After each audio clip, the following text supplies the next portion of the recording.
Empat mantan kepala dinas jadi tersangka korupsi. Heboh makam bayi di kontrakan mahasiswa di Jember, Jawa Timur. Evakuasi kucing oleh petugas damkar berlangsung dramatis.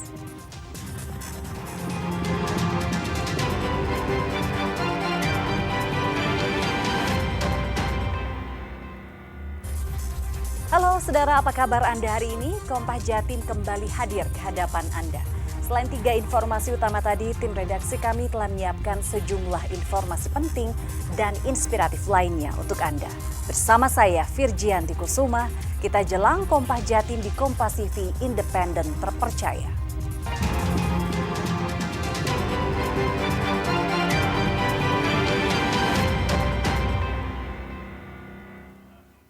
Kita buka berita pertama dari Sidoarjo. 4 mantan kepala dinas yang mana 2 diantaranya hingga kini masih aktif menjabat di lingkungan Pemkab Sidoarjo ditetapkan sebagai tersangka oleh Kejaksaan Negeri Sidoarjo. Penetapan ini terkait kasus pengelolaan Rusunawa yang telah merugikan negara sebesar 9,7 miliar rupiah. 2 dari 4 tersangka yang langsung dilakukan penahanan oleh pihak Kejaksaan Negeri Sidoarjo antara lain Sulaksono dan Dwijo Prawiro. Dwijo Prawiro diketahui kini masih menjabat sebagai Kepala Dinas Perikanan. Keduanya langsung ditahan di Rutan Kejaksaan Tinggi Kota Surabaya.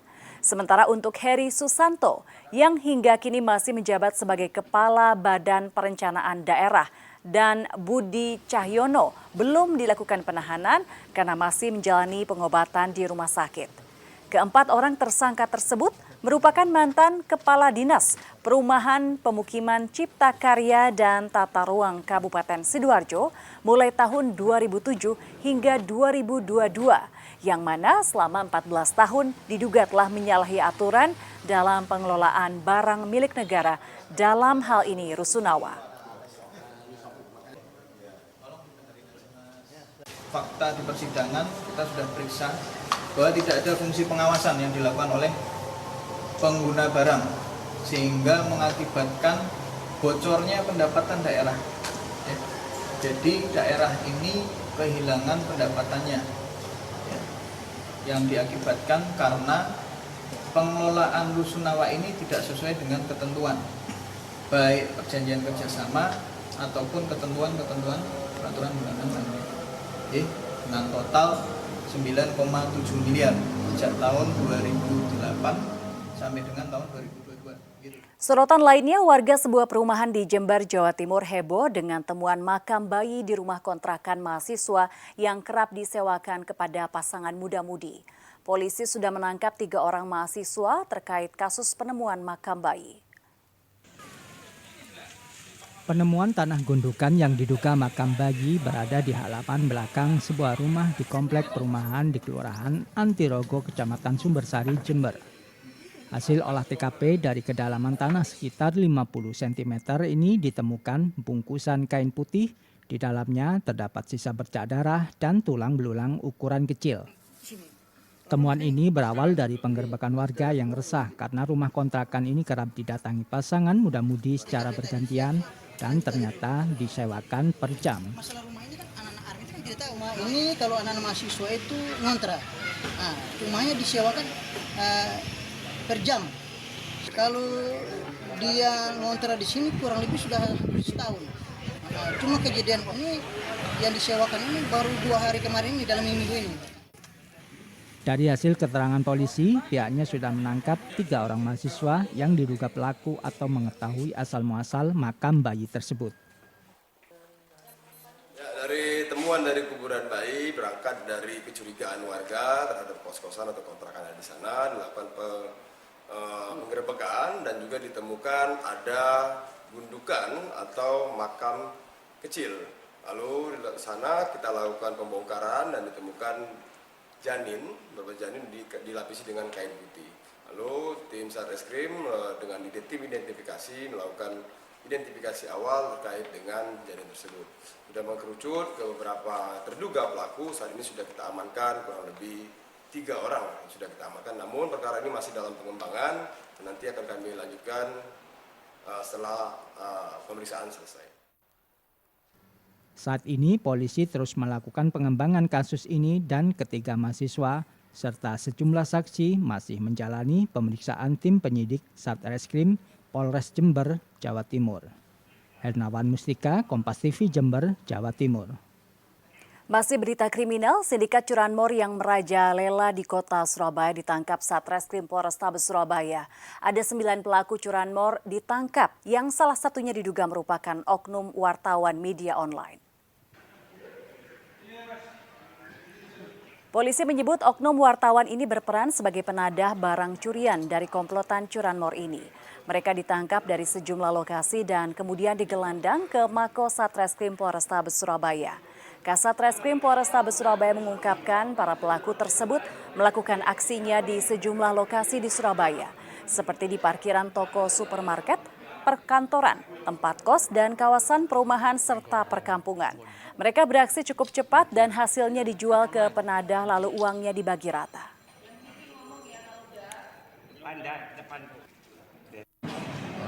Setelah sepeda motor berhasil dicuri, dijual kepada penadah. Salah satu penadah yang menerima sepeda motor itu adalah diduga ada oknum wartawan. Ini masih didalami apakah betul yang bersangkutan sebagai oknum wartawan yang benar-benar resmi sebagai wartawan atau ngaku-ngaku sebagai wartawan. Harapan saya mudah-mudahan itu bukan wartawan benar. Direktorat Reserse Narkoba Polda Jawa Timur mengungkap lebih dari 3.000 kasus narkoba selama 6 bulan terakhir. Ribuan tersangka telah ditangkap bersama barang bukti dalam jumlah fantastis, termasuk puluhan kilogram sabu dan jutaan butir obat keras berbahaya. Polda Jawa Timur mengungkap sebanyak 3.022 kasus narkoba dari hasil operasi selama 6 bulan, yakni Januari hingga Juni 2025. Dari ribuan kasus tersebut, petugas menangkap 3.876 orang tersangka. Polisi juga menyita barang bukti berupa 64 kg sabu, 10 kg ganja, 85 tanaman ganja, 10.000 butir ekstasi, dan 3 juta butir obat keras berbahaya. Dari hasil operasi 6 bulan terakhir, Polda Jatim juga mengklaim telah menyelamatkan sekitar 1,2 juta jiwa dari penyalahgunaan narkoba. Dapat kami simpulkan bahwa wilayah Jawa Timur masih menjadi destinasi atau marketplace yang cukup besar bagi para sindikat atau bandar narkoba, baik jaringan domestik maupun internasional, di mana berdasarkan data yang sudah kami sampaikan tadi, dalam kurun waktu 6 bulan kita sudah dapat mengungkap kurang lebih 3.000 kasus dengan tersangka 3.800 orang. Kemudian dari barang bukti tersebut, apabila kita konversikan selama 6 bulan terakhir, kita berhasil menyelamatkan kurang lebih 1,2 juta jiwa.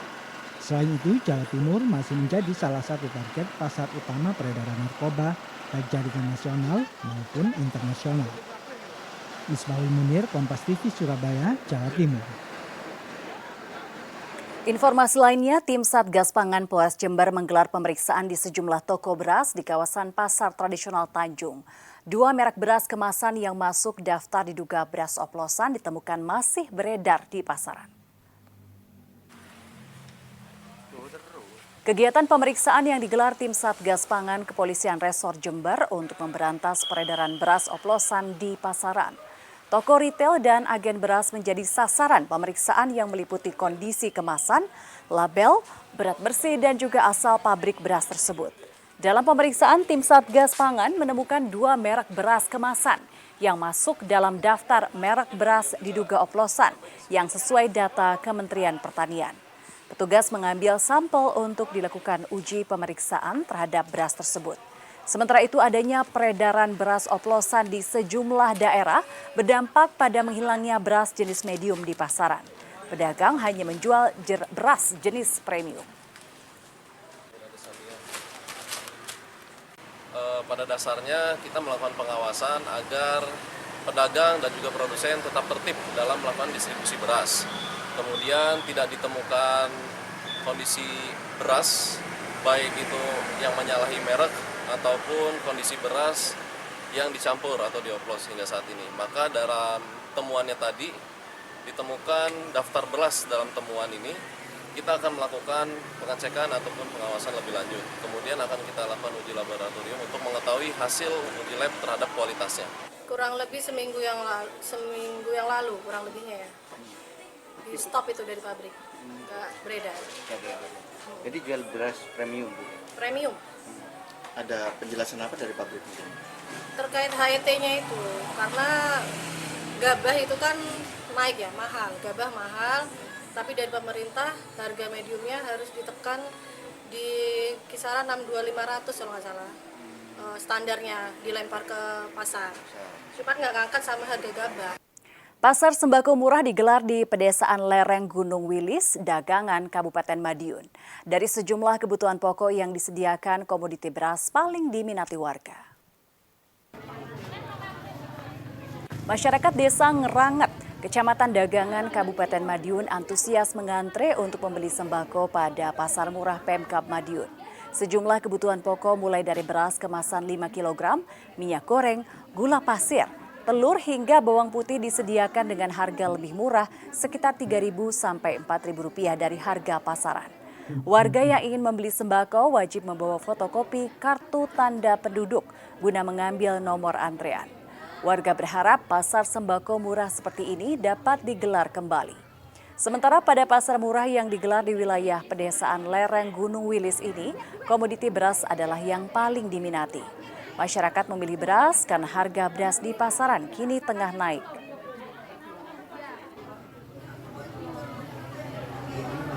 Ambil berapa kilo tadi untuk beras? 10 kilo. 10 kilo berarti Ya. 2 kemasan ya? Ya, Kalau di pasaran itu per kilogram berapa sih Bu saat ini beras? 12 kalau begini. Itu di pasaran. Ya, Kalau di sini? di sini nggak ada 60, 5 kilo nggak ada 60. Kita melaksanakan pasar murah di Desa Ngeranget ini 2 hari, jadi hari ini sama besok dan di 2 titik juga, dan antusias warga sangat antusias sekali, terutama komoditi beras. Oke. Untuk ini tadi yang disediakan apa aja? Ini ada beras, gula, minyak, telur, dan bawang putih. Evakuasi kucing oleh petugas damkar berlangsung dramatis. Nantikan informasi selengkapnya usai jeda berikut ini. Tetaplah bersama kami di Kompas Jati.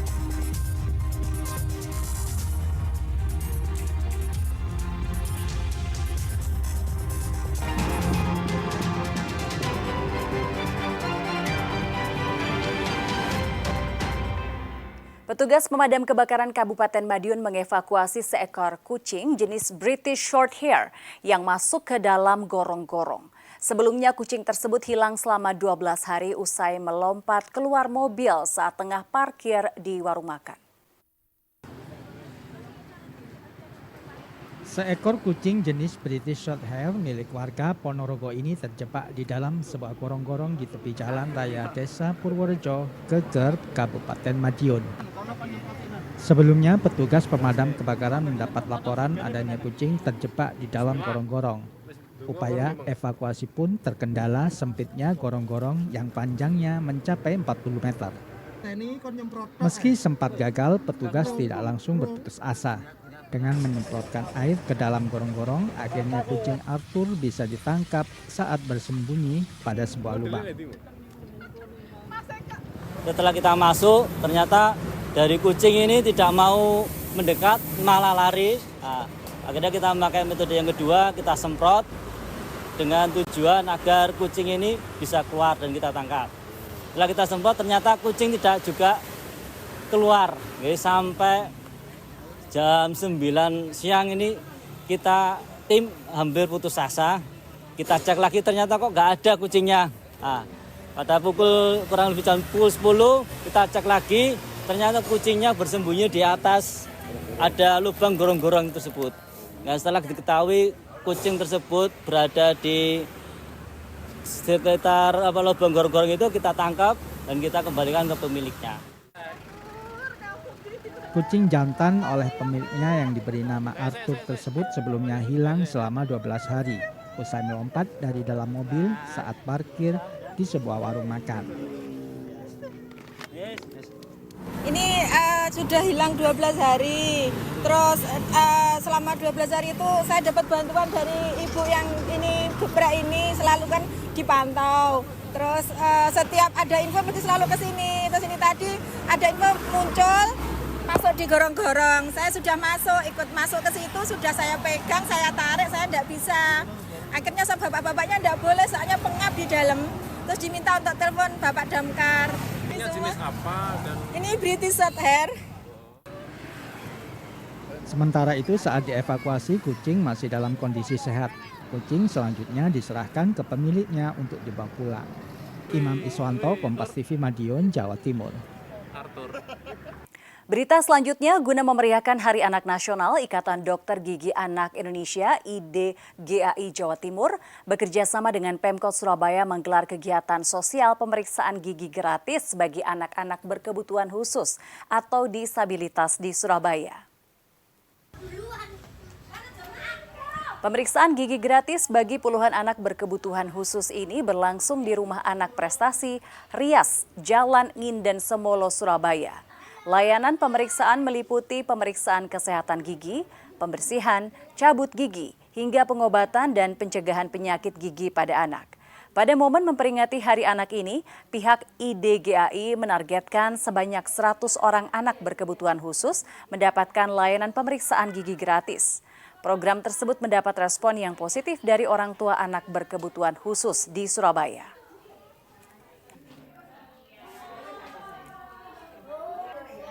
Awalnya 2 tahun yang lalu kami menghubungi pemerintah kota Surabaya untuk kami ingin bagaimana supaya anak-anak berkebutuhan khusus itu memiliki gigi yang sehat, khususnya Surabaya ini.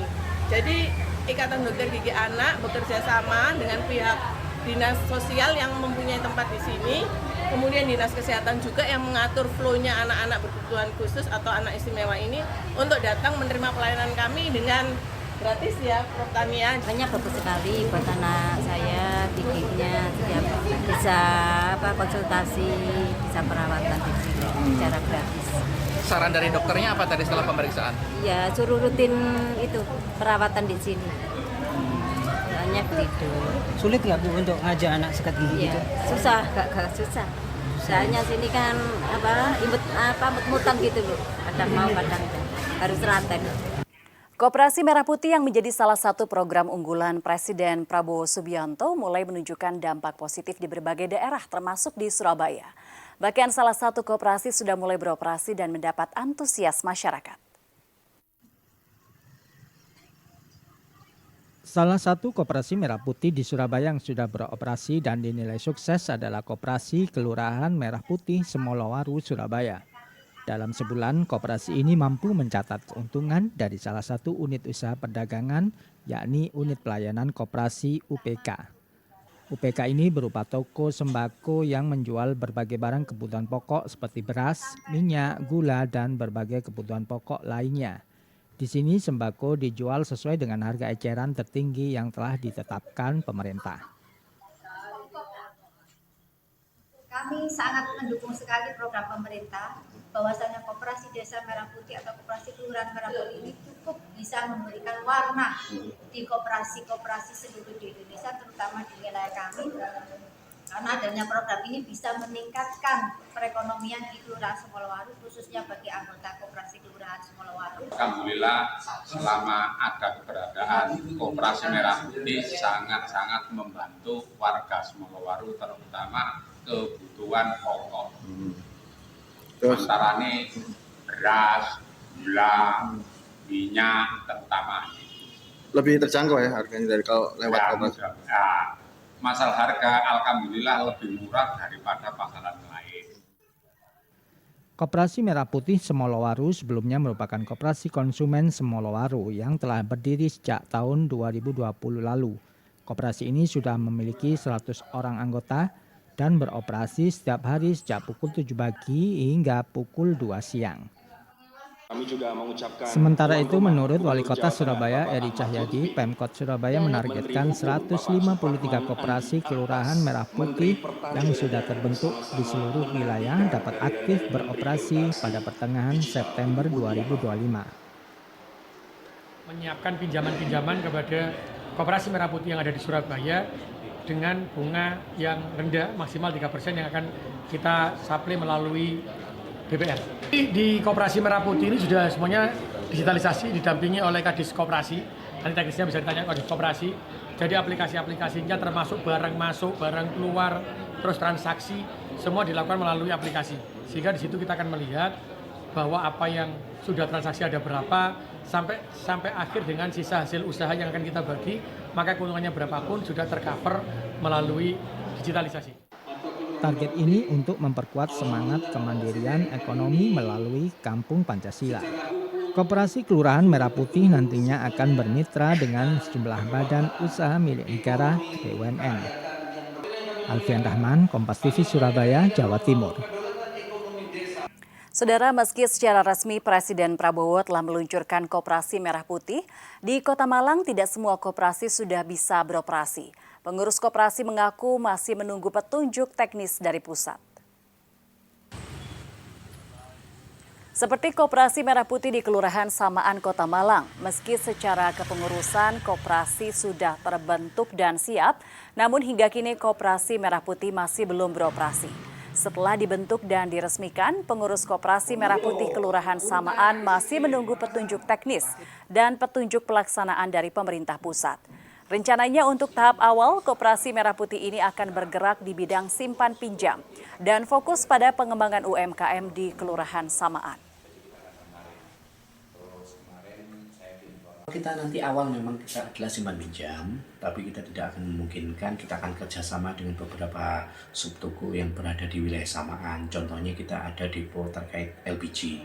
Kita akan kerjasama dengan toko tersebut, kita akan melakukan MOU, jadi setiap anggota kita yang membeli di lokasi toko tersebut akan mendapat potongan khusus.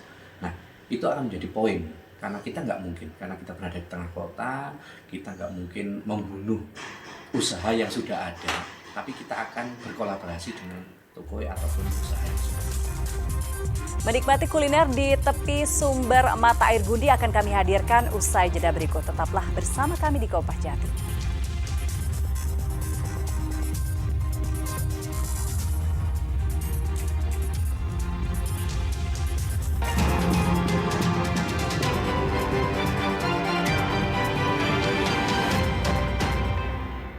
Saudara, Kabupaten Kediri memiliki berbagai macam wisata air, salah satunya yaitu Sumber Gundi.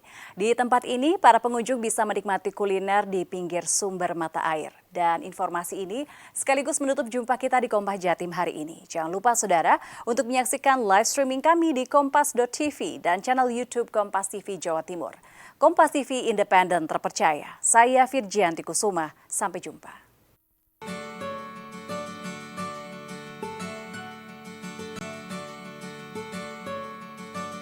Menjaga alam dengan baik ternyata mampu menciptakan destinasi wisata yang menarik.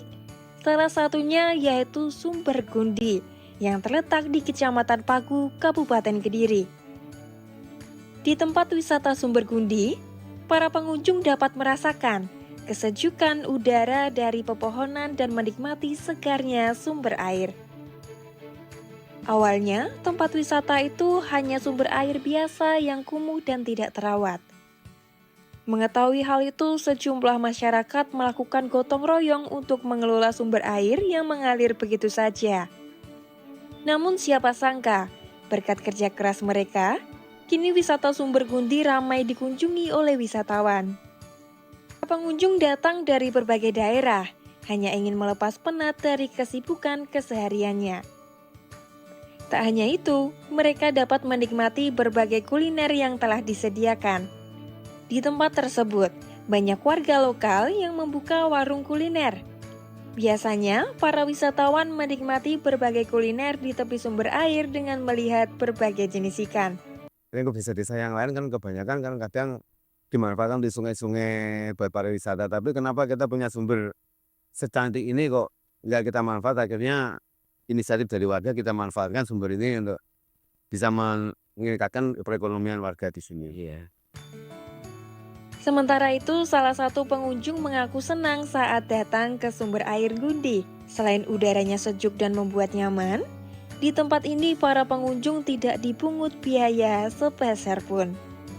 Sehingga mereka datang bersama sanak keluarga untuk melihat berbagai jenis ikan dengan menikmati kuliner di tepi sumber air. Sebenarnya tadi nggak ada tujuan ke sini. Kita tujuannya itu mau ke Kunjang, terus mampir ke sini sambil ngopi. Ternyata di sini juga nyaman, sumber ini nyaman. Gitu. Kulinernya juga ya cukup lumayan sih. Sementara itu, pihak pengelola mengaku setiap akhir pekan para pengunjung datang hingga 500 orang lebih. Mereka datang dari berbagai daerah, mulai dari Surabaya, Jombang, dan Nganjuk. Tim Liputan, Kompas TV Kediri, Jawa Timur.